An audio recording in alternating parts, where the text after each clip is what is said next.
জানতে চাচ্ছেন যে কিভাবে অটো প্লেটা বন্ধ করব।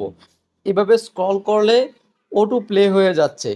তো যখন প্রোফাইলে যাবেন আপনি, এভাবে কিন্তু আপনার প্রোফাইলের রিচ এঙ্গেজমেন্ট কিন্তু কমে যাচ্ছে। এই যে আপনি যখন এভাবে যাচ্ছেন তখন কিন্তু ভিডিওটা অটোমেটিক ভাই প্লে হয়ে যাচ্ছে। ঠিক আছে? ভিডিওগুলো কিন্তু অটো প্লে হয়ে যাচ্ছে। যার ফলে কিন্তু আপনার রিচ ডাউন হয়ে যাচ্ছে। নিজের ভিডিও নিজে দেখার কারণে। তো এটা কিভাবে বন্ধ করবেন? এটা বন্ধ করার জন্য আপনি এই যে প্রোফাইলের আইকনটা দেখছেন এখানে ক্লিক করবেন। ক্লিক করার পর এখানে সেটিংস অপশনটার মধ্যে একটা ক্লিক করবেন।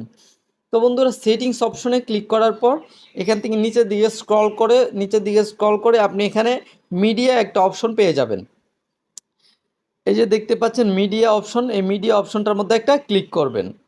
তো আমি মিডিয়া অপশনে ক্লিক করে দিচ্ছি। মিডিয়া অপশনে ক্লিক করার পর বন্ধুরা আপনারা এখানে হচ্ছে একটা অপশন পাবেন।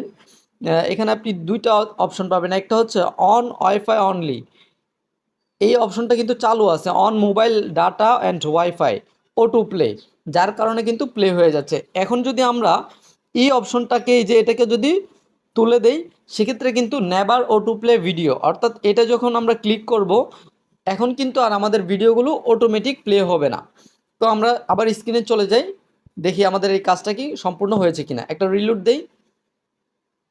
হ্যাঁ, এখন যদি আমি প্রোফাইলে ঢুকি, এরপর আপনারা দেখতে পাবেন, এই যে দেখতে পাচ্ছেন এখন কিন্তু ভিডিওগুলো আর অটো প্লে হচ্ছে না। এই যে ভিডিওগুলো থেমে গেছে। এই যে ভিডিওগুলো থেমে গেছে। এখন কিন্তু আর অটো প্লে হচ্ছে না, হবেও না। ঠিক আছে?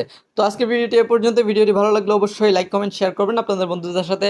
আমার চ্যানেল নতুন হয়ে থাকলে অবশ্যই চ্যানেলটি সাবস্ক্রাইব করবেন। আর আমার পেজে নতুন হয়ে থাকলে অবশ্যই আমার পেজটি ফলো দিতে ভুল করবেন না। আসসালামু আলাইকুম।